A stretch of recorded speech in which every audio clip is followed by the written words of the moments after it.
আমি তো কতবার রিকোয়েস্ট করেছি, না মা তুমি আমার সামনে কাঁদবে না, আমার সামনেও কাঁদবে না, আড়ালেও কাঁদবে না। তুমি কাঁদবে কেন? তুমি কাঁদতে যাবে না, তুমি কাঁদলে আমার কষ্ট হয়। তাছাড়া আমি বেঁচে থাকতে তুই কাঁদবি রে পাগলি? সেটা সেটা সেটা কি কখনো হয়? যে বাবা তার মেয়ের চোখের জল মোছাতে পারে না, সে বাবার যে সবটাই ব্যর্থ রে মা, টোটাল ফেলিয়ার। আমি তো তোমাকে খুব জোর করে আটকে রাখি, তোমাকে কোনো কাজ করতে দিই না, তোমার কিচ্ছু বুঝতে চাই না। আমি তো খুব পচা, খুব বাজে, একটা খারাপ মেয়ে।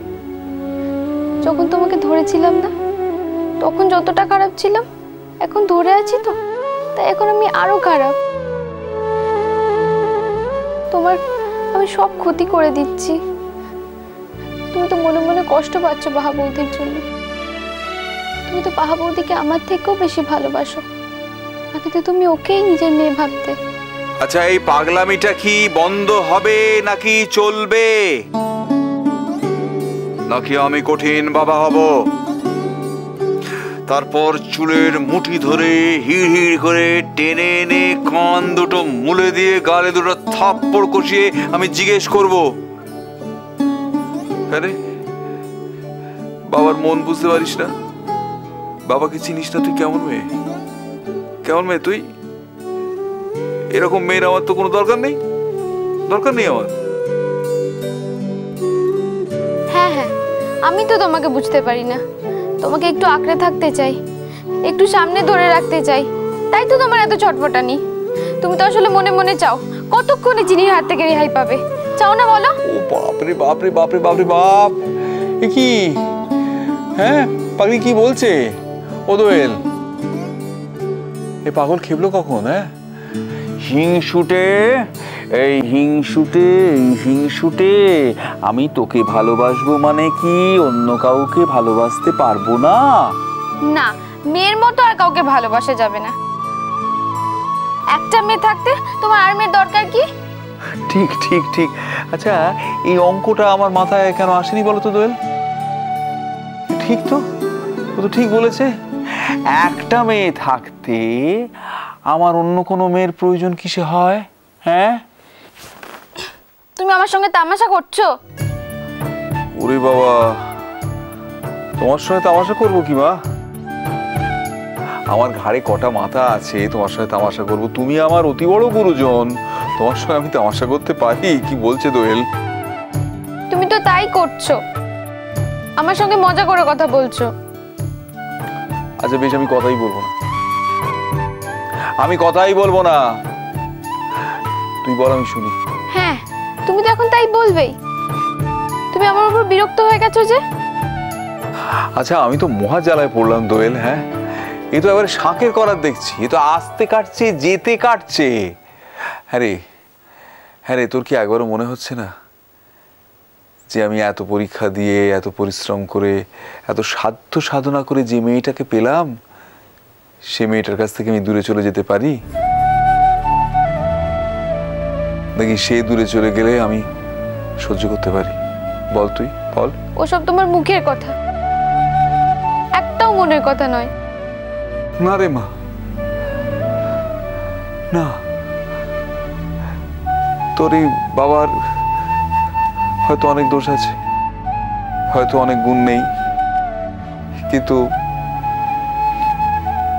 মিথ্যে বলাটা শিখতে পারিনি রে মা। তুমি সত্যি আমাকে ভালোবাসো বাবা? সে কি মুখে বলে বোঝানো যায় রে মা? অন্তর দিয়ে বুঝতে হয়। তুই নিজের অন্তরের কাছে প্রশ্ন করে দেখ না, তোর কি আমার ভালোবাসায় সন্দেহ হচ্ছে? তোর কি মনে হচ্ছে আমি তোকে ভালোবাসি না? যে মেয়েটা তোমাকে এত অপমান করেছে, এত দুর্চাই করেছে, তুমি সেই মেয়েটাকে এত ভালো কি করে বাসতে পারো বাবা? এর জন্যই তো আমার বিশ্বাস হয় না। আচ্ছা বেশ, তাহলে তোর যুক্তিতেই আমি বলি, যে মেয়েটা আমাকে ভয় পেয়েছে, আমাকে অপছন্দ করেছে, সেই মেয়েটা আজ তার বাবাকে ছাড়তে চাইছে না কেন? কেন ছাড়তে চাইছে না? এটা যদি সম্ভব হয় তাহলে আমার ভালোবাসাকে তুই কেন বিশ্বাস করবি না বল? এই দেখো দোয়েল, দেখো তোমার মেয়ে স্পিকটি নট, কোনো আনসার দিতে পারছে না। তোমার মেয়ে হি জি গেছি। আমার একটা কঠিন অসুখ করেছে জানো বাবা। কি কি বললি? অসুখ করেছে? হ্যাঁ ওমা, দেখি জ্বরটা করেছে নাকি? ওমা বলিসনি তো আগে, কি হয়েছে? হ্যাঁ কি অসুখ করেছে? ঘাবড়াচ্ছ কেন? এটা ঠিক ওই রকম জ্বর সর্দির মতো অসুখ নয়। আমি বলছি, আমায় বলতে দাও। এটা একটা অন্য রকমের একটা জটিল অসুখ, তাই না? হ্যাঁ, আমার সব থেকে বড় অসুখ হলো আমি আর আমার বাবাকে ছেড়ে এক মুহূর্ত থাকতে পারি না। আমার ইচ্ছেই করে না। এই কঠিন জটিল রোগটা যে আমারও হয়নি সেটা তোকে কে বললো? আমারও তো অসুখটা হয়েছে।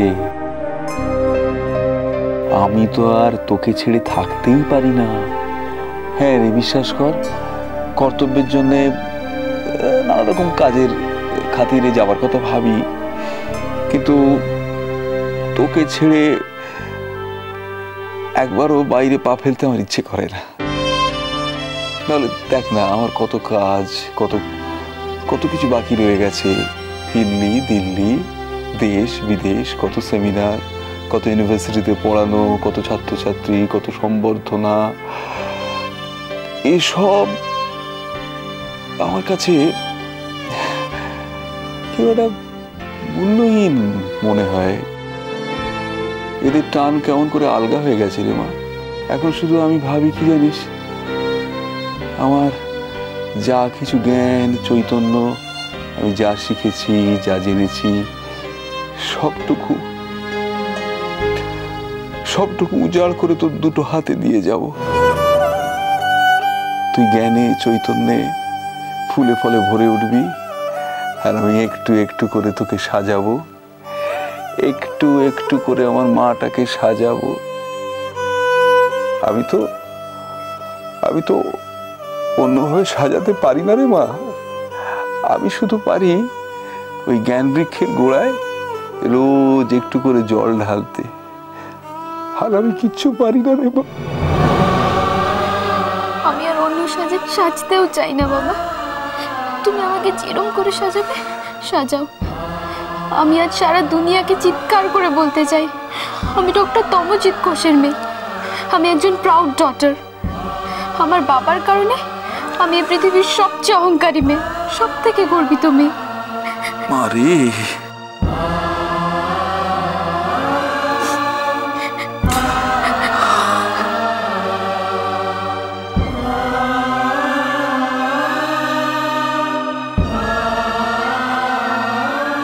আমি তো আগেই বলেছি, সেন্স এসছে মানে রেসপন্স করছে। এখনো আউট অফ ডেঞ্জার এই কথাটা বলার সময় এখনো আসেনি। Hope for the best.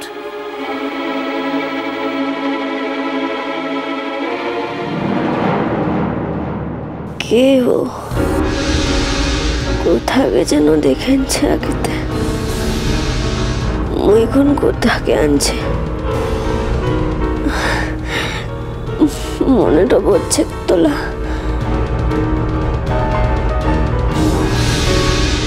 মিষ্টি কুটু মিষ্টি কুটু মিষ্টি কুটু।